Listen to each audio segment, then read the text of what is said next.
and this is a daily 3C. Again, you can see basically that top negative divergence on this retest at the highs over here. You can see it real bad there, and basically as soon as that negative divergence was made, this thing just totally fell apart.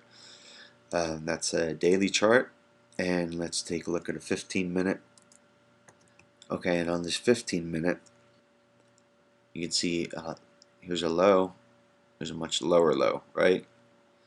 But our 3C, here's our low on the indicator, we have a higher low, so that's our positive divergence, right? Now we should be seeing 3C marching up, making higher highs as price rallies. What happens? It makes a series of lower highs as price moves up and rallies. So again, here's where the positive divergence was, and here's where price is rallying. You know, we should see the indicator moving up, and it's not, it's moving down. And even on the 5-minute version, we're seeing the same thing. You know, it's just, again, price is moving up, indicators moving down, down, down. Despite the probability of maybe a bounce in commodities, I think the steel index looks pretty bad. Although CPSL, the Chinese steel company that we're long, actually looks pretty good, but that's a very specific high precision steel company that's selling high precision steel parts in Asia and specifically in China. So I think they have a little different market, but that chart looks real good. And let me just show you one last template here, and this is that template we talked about a little bit earlier. And on a 1-day chart, I just want to show you real quick. You can see, let me pull out my marker. You can see where we got the crossover of the yellow, you know, the 10-day below the 22-day, right? And where price crossed below the VWAP over here. And you can see also where we got a crossover of the custom indicator below the moving average over here. So this is our confirmation. So this is we're getting permission basically to go in the trade, and this is a great spot to get in right here where we get our first pullback. Remember I said typically our first pullback will come to the 10-bar moving average, and remember I said the second pullback will typically come to the 22-bar moving average, which it did over here. Sometimes these will give us whipsaws and they'll break out and then they'll head to new highs.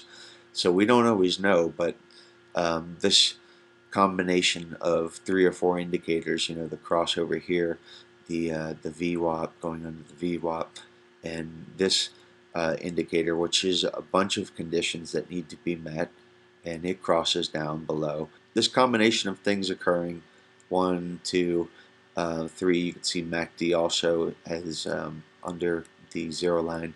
All these things have lined up, and it's given you really a good opportunity and a very high probability trade to get short over here. And then you could cover in here.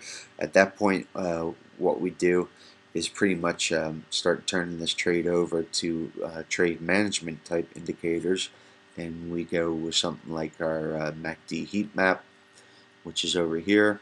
And basically what I'm doing was something like this. What I want to do is I want to get in when the indicator is blue over here or green, and these are where I want to be buying after this crossover occurs. And when it's yellow, I want to be maybe adding. Over here when it's red, I don't want to be buying or adding anymore. And when the red starts turning down, I want to be a seller. And when I get my second red hill that turns down, I want to be out of that stock. So theoretically, over in here, I want to be out of that stock before this crosses over, before this happens. So now that we have a new trend underway. Over here where it's blue and green, this is where I want to be shorting. This is a good time for me to be shorting. So and again, I have some conditions here with the RSI and stuff like that. So these are my trade management type indicators, and then I use stuff like my trend channel to manage my stops. If I get a close below this line, I'm out of the trade. Or if this guy closes down below um, 70 or 80 over here, I'm out of the trade. Or if I get something like a 3C negative divergence, like this over here, I'm out of the trade. So I have a whole bunch of different things that I use to qualify these that help me stay out of danger and get into some good trades, and I'm more than happy to share these with you. A lot of these you do need telechart for, because a lot of them I base on their proprietary indicators, like this particular one you're looking at, 3C. The only thing I ask is that you use my links from my site so I get credit, or you tell them that you heard about them from me from Trade Guild, and or if you already have telechart, it's no big deal. Just email me and I'll set you up. If you want to get involved with the contributors letter, um, all you do is hit the PayPal button, drop off whatever you want in there. It's pretty tight for a lot of people. I don't care what you drop off, whatever you want. And then I'll put you on the letter for a fixed amount of time, and hopefully you'll get your money's worth out of it. And maybe you'll like it and you'll stick around. But check it out, and you'll have access to the letter and some extra videos and some stuff like that. And don't forget to stop by and check out the site, because I have regular updates there that you're not going to see on these videos. Enjoy the rest of your weekend. This is Brant from TradeGuild.net. Take care.